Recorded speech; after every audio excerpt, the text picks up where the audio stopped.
Here we are. Look at her. I knew it led to the deep roads. I could smell it. It looks safe enough to climb down.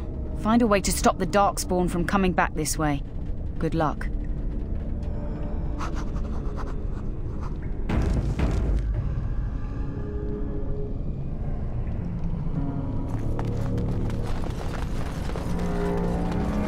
may have misjudged you a little. Just a little. I sometimes paint all humans with the same brush. As long as it's such a pretty brush. I don't mind. I'm sure I don't know what that means. It means your apology is appreciated, my lady. Well, then, good.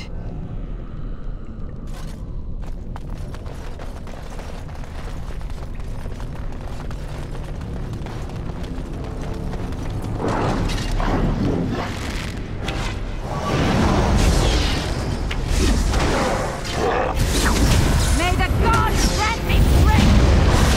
Don't give them the advantage!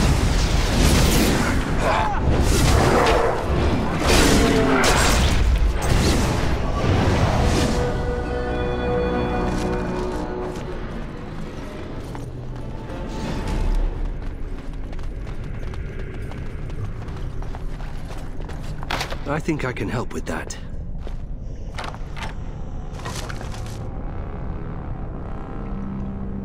Oh, I thought that might be an item.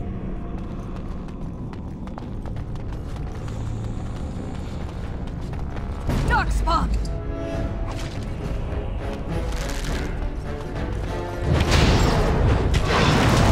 Brilliant! I suppose you do have some redeeming features.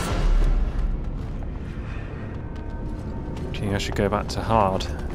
Bit trivial, this.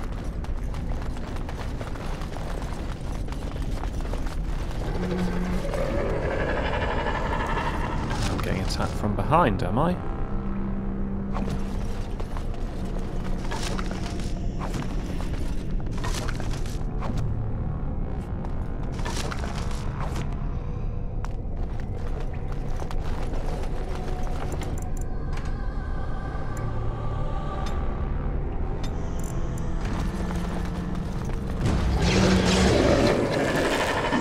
Ooh, there's an emissary amongst them.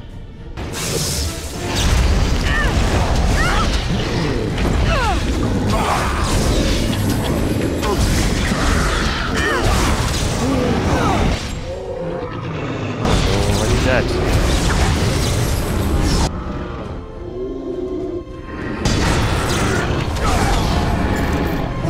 Good! Another down!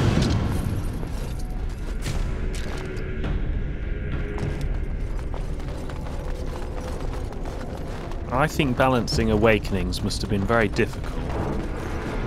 But we're still absolutely stomping through here.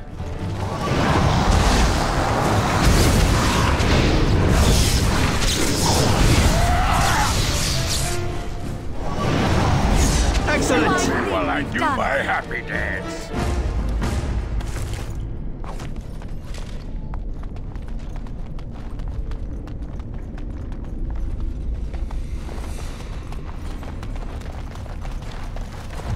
Ah, it must be as far as we can get then. Until they choose to unlock more of the road.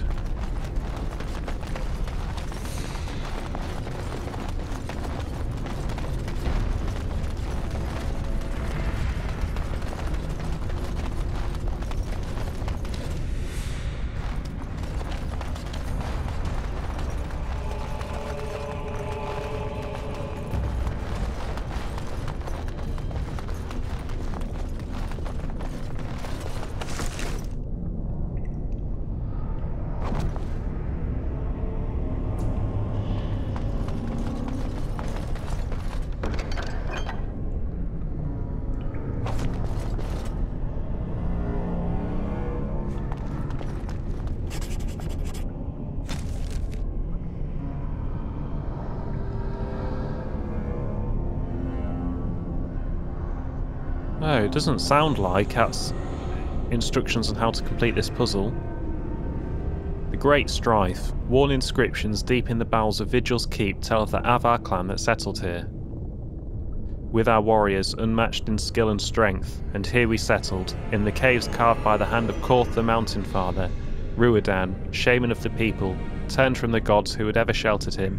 In his grief, he destroyed the gifts of the Mountain Father and brought us low. And Ruadan pursued her. She fled into the earth and prayed to Korth to preserve her. He sent deliverance. They called themselves the Dwarves, and they protected Keeler. The darkness drove him to madness, but also gave him power. He turned our warriors against us. Kiviel sought out the Dwarves, and together they bound Ruadan in this place. It is begun. Doesn't sound like puzzle instructions. A small offering of treasure lies here.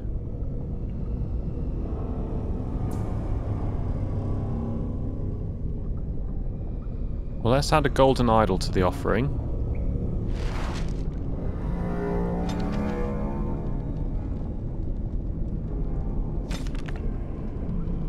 And we've revealed a hidden compartment, which I must have automatically looted. So that's it. That was the puzzle, was it? Got to say, as puzzles go, that wasn't very puzzly.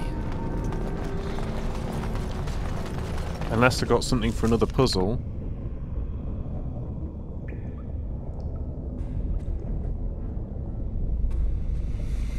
That looks like a sick battle axe, though.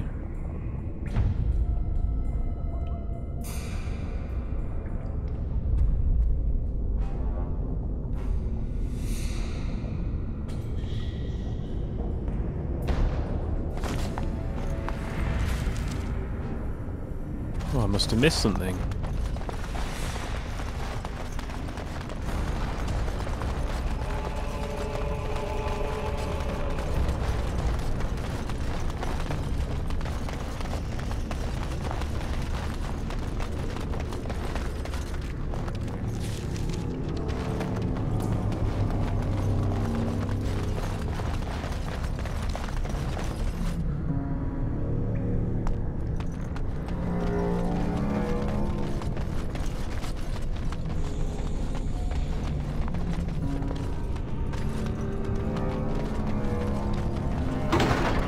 Oh.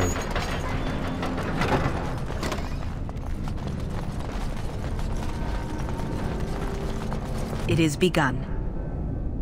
The Codex inscription in the stone. Ancient vows. There is an inscription in the stone. And say you are defeated by Avar and Dwarf, bound by the bloods of your people. May they hold you here forever.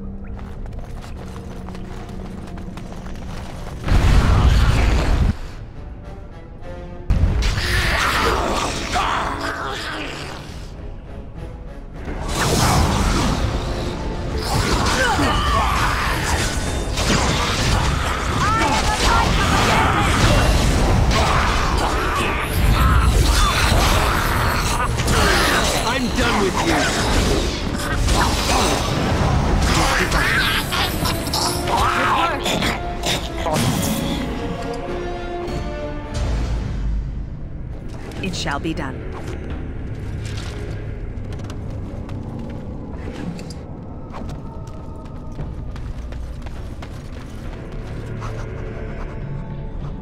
Okay, there must be a whole pile of those then.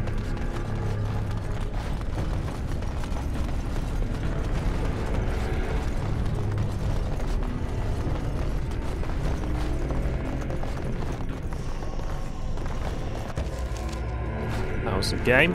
As you say.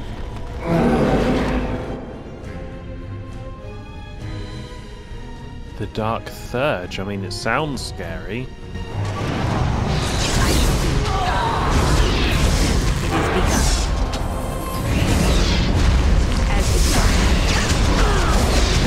Shitload of HP, I'll give it that.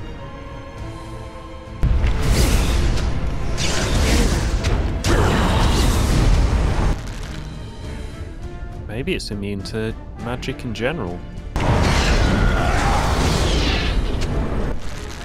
No, it seems immune to almost everything.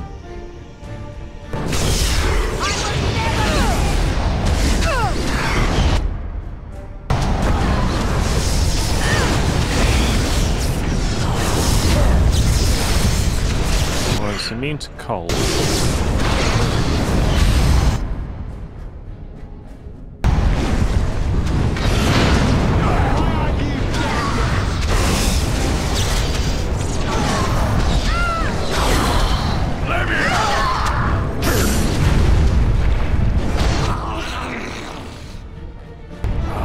of them and I've burnt out all my magic.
I don't know why he's not allowed to use these, I don't know.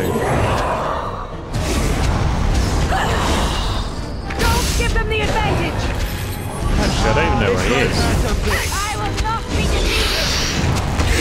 I don't know what's going on with Ogren.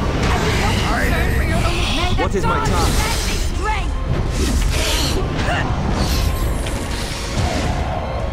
Send me.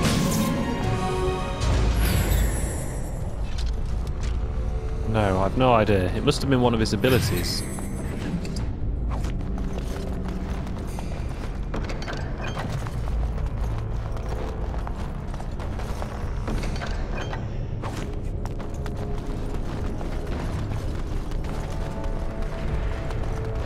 It shall be done.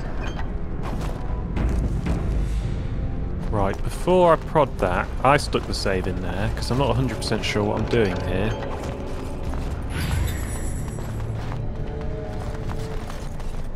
I can't interact with the dark Very well.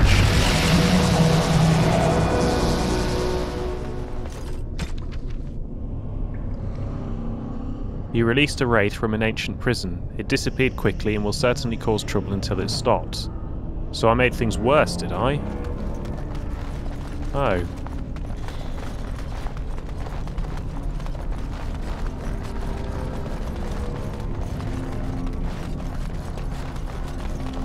Do you reckon it's fled to the next floor?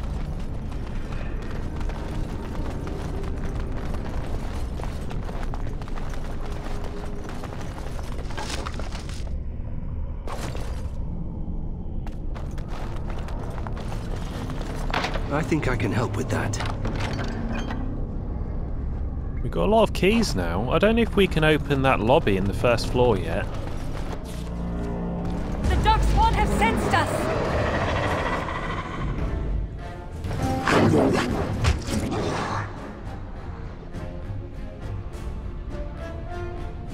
Ah, there's a lot down there.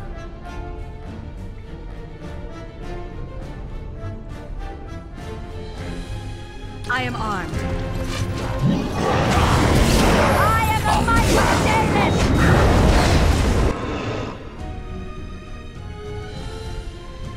It shall be done.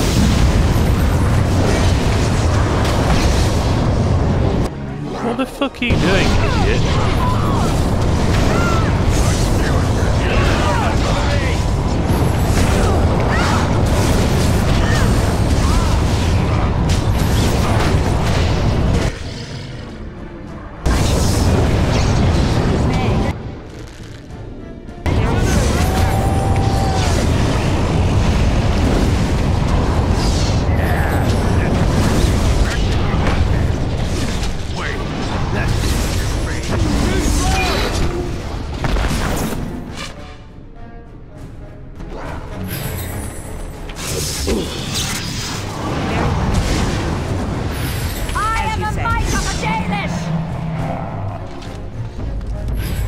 It is begun.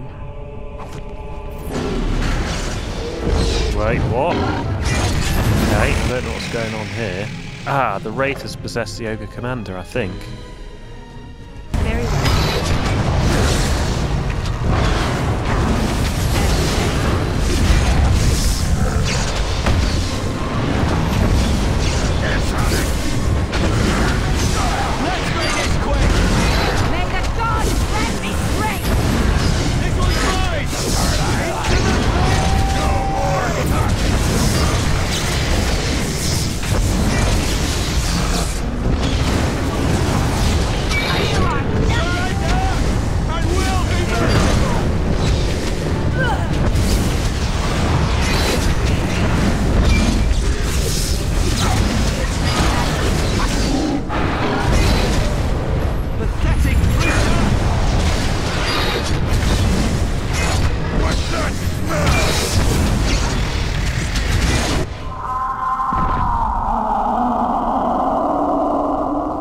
Commander, the ancestors favor us indeed. This is a dwarven barrier door.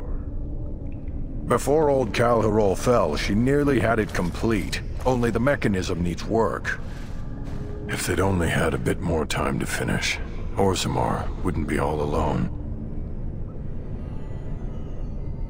Well, can you finish what Calharol began? Won't take me long to fix up the mechanism. Poor sods were nearly done. This is proper dwarven engineering. You stand back now. Should buy us a few years. A decade if we're lucky. That'll give us time to devise a more permanent solution.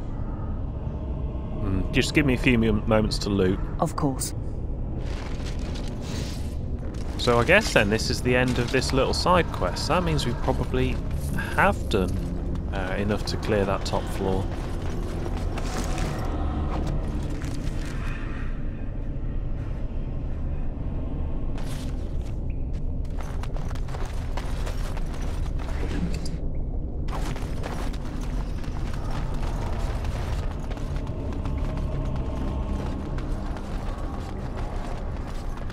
And that's the portcullis. So the Darkspawn cleared this rubble.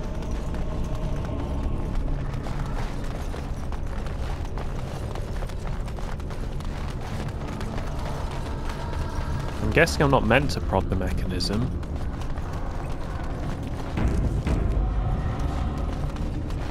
Are you ready? Yeah, let's go back to the keep. Of course.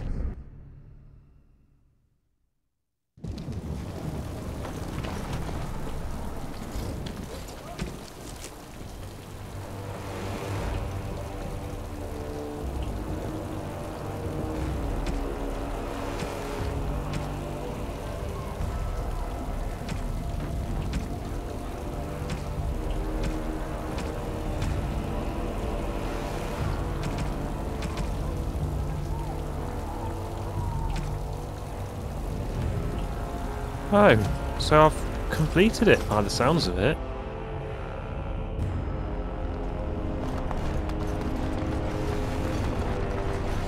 When you were talking about the pretty brush, did you mean me? It can't be the first time someone has said you're pretty. And if it is? Then you mustn't talk to many people. Most people aren't worth talking to.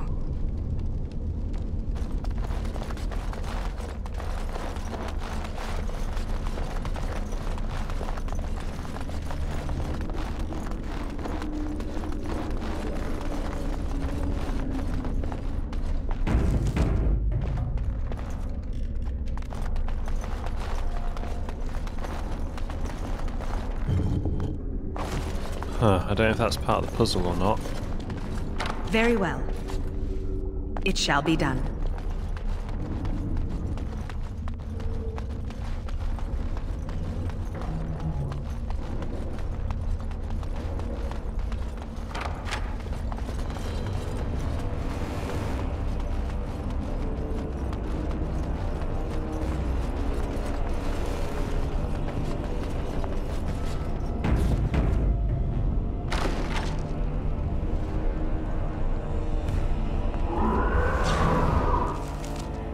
Ah, the first save was me, the second save was the game. Ooh, there's loads of them. And there's a mixture of reds and yellows. Right, let's concentrate on this Avar Lord.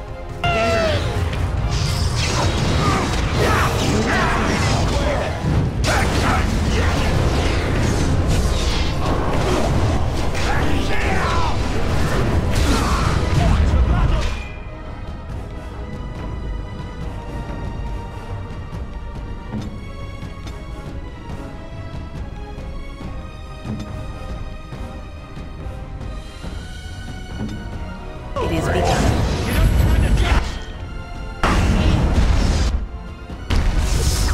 I shall do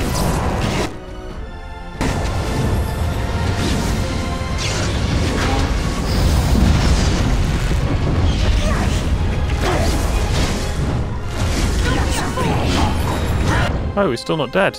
I thought he died.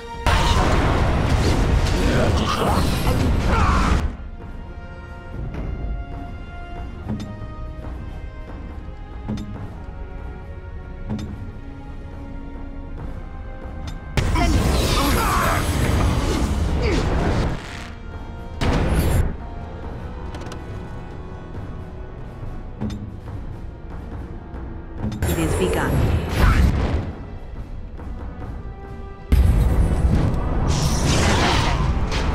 It shall be done.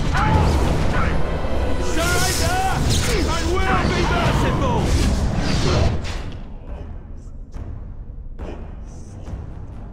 As you say.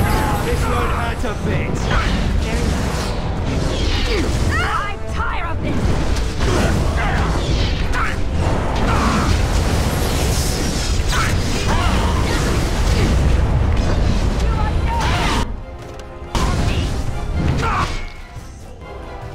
Going to be very difficult to hit him with an area effect and not hurt myself.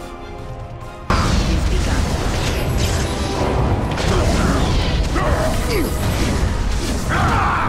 To be honest, it doesn't seem to be damaging me much at all.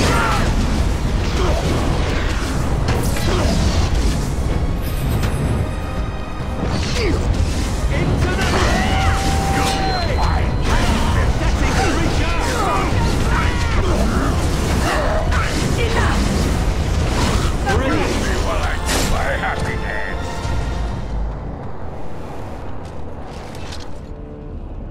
Very well.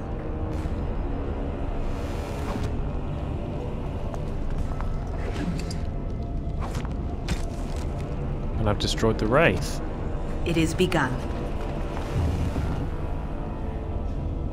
Presumably that was the only body left As you in say. the whole dungeon, so he had no choice but to possess this one.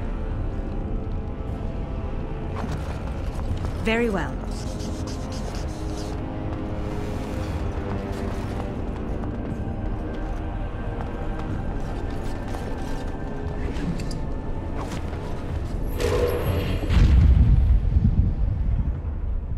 Whoa, that looks bloody good. It's heavy armour though. Still, that looked to be fantastic. Right. I think we've done quite a lot this episode. It's very, very bitty. The whole expansion pack. Very, very bitty. I don't think it's my playing. I don't think it's because I've been stopping and starting. I think it just is. I mean, we haven't been pushing on the main quest deliberately because we wanted to solve the conspiracies first.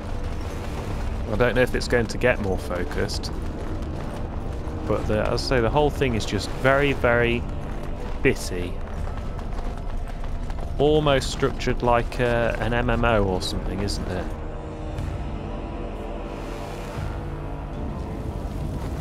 But it's not bad, it's just the way it is. There's nothing we can really do about it. Oh, I've got more. Yeah, we'll hand that in. See, this is so bitty. Oh, you're back to visit old Dworkin? Yeah, I've got more lyrium sand. Wonderful. We can start making more explosives. Thanks for your help. Please, take these. Use them to give those beasties a what for. The quest is still here, so we'll be doing that over and over again. If you must be so close, Dwarf, I'd prefer that you turn your head. Well, sorry for looking. I can't help that your womanly splendor is at eye level. What? I was referring to your... Oh, you weren't talking about... what were you talking about? your breath, Dwarf. The fell cloud that emanates from your gaping maw. They didn't call me the lady killer of Orzammar for nothing.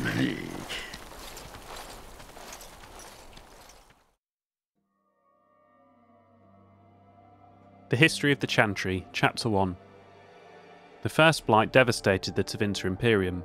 Not only had the Darkspawn ravaged the countryside, but Tevinter citizens had to face the fact that their own gods had turned against them. Dumat, the old god once known as the Dragon of Silence, had risen to silence the world, and despite the frenzied pleas for help, the other old gods did nothing. The people of the Imperium began to question their faith, murdering priests and burning temples to punish their gods for not returning to help. In those days, even after the devastation of the First Blight, the Imperium stretched across the known world. Fringed with barbarian tribes, the Imperium was well prepared for invasions and attacks from without, fitting then that the story of its downfall begins from within. The people of the far northern and eastern reaches of the Imperium rose up against their powerful overlords in rebellion. The Tevinter Magisters summoned demons to put down these small rebellions, leaving corpses to burn as examples to all who would dare to revolt. The Imperium began to tear itself apart from within, throngs of angry and disillusioned citizens doing what centuries of opposing armies could not. But the Magisters were confident in their power, and they could not imagine surviving a blight only to be destroyed by their own subjects. Even after the blight, Tevinter commanded an army larger than that of any other organised nation in Thedas, but that army was scattered and its morale dwindling. The ruin of Tevinter was such that the Alamari barbarians, who had spread their clans and holds over the wilderness of the Ferelden Valley at the southeast edge of the Imperium, saw weakness in their enemy, and, after an age of oppression, embarked on a campaign not only to free their own lands, but to bring down the mighty Tevinter as well. The leaders of that blessed campaign were the great barbarian warlord Mafrath and his wife Andraste. Their dreams and ambition would change the world forever. From Tales of the Destruction of Thedas by Brother Genetivi, Chantry Scholar. The History of the Chantry, Chapter 2. When the prophet Andraste and her husband Mafrath arrived at the head of their barbarian horde, southern Tevinter was thrown into chaos. The Imperium had defended against invasions in the past, but now they stood without the protection of their gods, with their army in tatters and their country devastated by the blight. Many felt that the timing of the invasion was yet another of the Maker's miracles in Andraste's campaign to spread his divine word. Andraste was more than simply the wife of a warlord after all. She was also the betrothed of the Maker. Enraptured by the melodic sound of her voice as she sang to the heavens for guidance, the Maker himself appeared to Andraste and proposed that she come with him, leaving behind the flawed world of humanity. In her wisdom, Andraste pleaded with the Maker to return to his people and create paradise in the world of men. The Maker agreed, but only if the world would turn away from the worship of false gods and accept the Maker's divine commandments. Armed with the knowledge of the one true God, Andraste began the exalted march into the weakened Imperium. One of the Maker's commandments, that magic should serve men rather than rule over him, was as honey to the souls of the downtrodden of Tevinter, who lived under the thumb of the Magisters.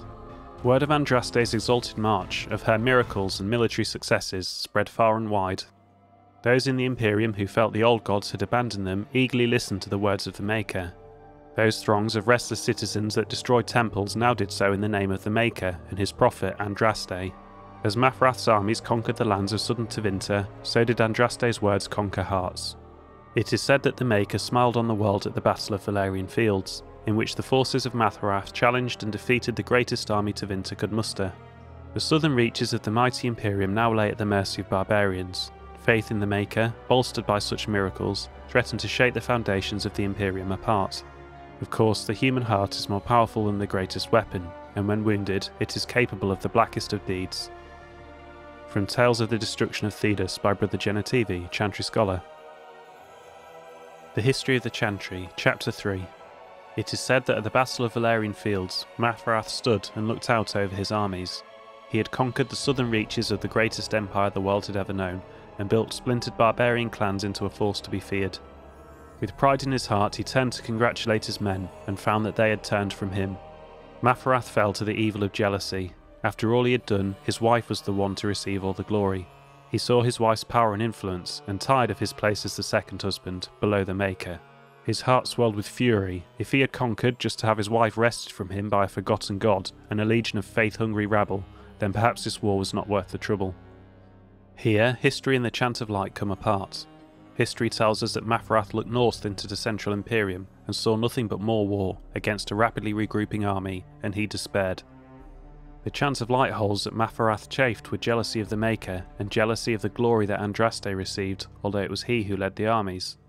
Mafrath travelled to the imperial capital of Minrathos to speak with Archon Hessarian. There he offered his wife up to the Imperium in return for a truce that would end hostilities once and for all. The Archon, eager to put down the voice of the prophet that stirred his own people against him, agreed. Mafrath led Andraste into an ambush where she was captured by Imperial agents, putting an end to her exalted march. Crowds of loyalists stood in the central square of Minrathos to watch Andraste's execution.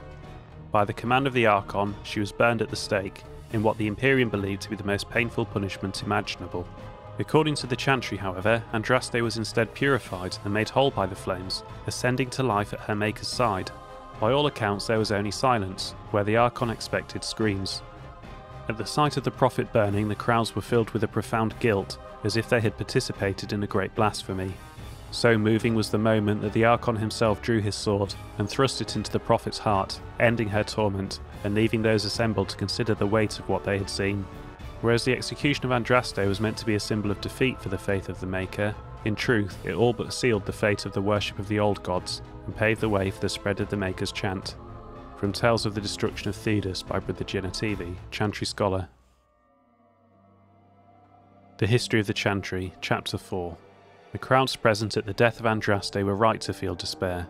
It is believed that the prophet's execution angered the Maker, and he turned his back on humanity once more, leaving the people of Thedas to suffer in the dark.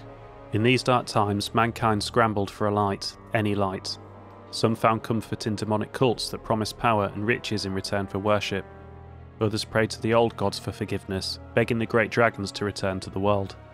Still others felt so low as to worship the Darkspawn, forming vile cults dedicated to the exaltation of evil in its purest form. It is said that the world wept as its people begged for a saviour who would not come. Andraste's followers, however, did not abandon her teachings when she died. The cult of Andraste rescued her sacred ashes from the courtyard in Menrathos after her execution, stealing them away to a secret temple.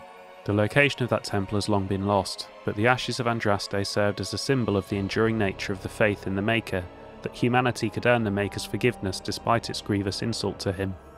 With time, the cult of Andraste spread and grew, and the chant of light took form. Sing this chant in the four corners of Thedas, it was said, and the world would gain the Maker's attention at last. As the chant of light spread, the cult of Andraste became known as the Andrastrian Chantry. Those who converted to the Chantry's beliefs found it their mission to spread Andraste's word. There were many converts, including powerful people in the Imperium and in the city-states of what is now Orlais. Such was the power of the Maker's word that the young King Dracon undertook a series of exalted marches, meant to unite the city-states and create an empire solely dedicated to the Maker's will. The Orlesian Empire became the seat of the Chantry's power, the Grand Cathedral in Val Royeaux the source of the movement that birthed the organised Chantry as we know it today. Dracon, by then Emperor Dracon I, created the Circle of Magi, the Order of Templars and the Holy Office of the Divine. Many within the Chantry revere him as nearly equal with Andraste herself. The modern Chantry is a thing of faith and beauty, but it is also a house of necessity, protecting Thedas from powerful forces that would do it harm. Where the Grey Wardens protect the world from blights, the Chantry protects mankind from itself. Most of all, the Chantry works to earn the Maker's forgiveness, so that one day he will return and transform the world into the paradise it was always meant to be. From Tales of the Destruction of Thedas by Brother Genetivi, Chantry Scholar. The Tale of Ilaren. In the days after the rising of Zazakul, the Dark Ones covered every corner of the land. The Archdemon drove all the nations of the world before him, Shemlan and Elven alike. In the far north, where the hills wander the plains and the earth is eternally baked beneath the uncaring sun, the lands which the Shemlan call the Anderfels, a clan of our people lived, struggling to survive the blight. Ilaren was their keeper. A hunter in his younger days, crafty as any wolf, he led his people always just ahead of the Darkspawn who chased them. But the old hunter knew that even Hala cannot run forever. They must turn and fight, or be run down. At the foot of the Murdain, the Darkspawn cornered Ilaren's clan. That night, the moon was strangled by clouds, the earth concealed by a dread mist that rose out of nowhere, so that the Elven could not tell up from down. In the confusion, the Darkspawn attacked. But Ilaren had prepared for them. All around the camp, the hunters had strewn dry grass, brush and brambles. When the sound of the rustling footfalls began, Ilaren and the other Haran called upon the old magic. They struck out with lightning, and though the bolts missed the Darkspawn, they hit their target all the same. The sea of kindling lit, and not one of the dark creatures made it through the fire to reach Ilaren's clan. From the Tale of Ilaren, written by Xathrian, as it has been passed down from keeper to keeper for generations.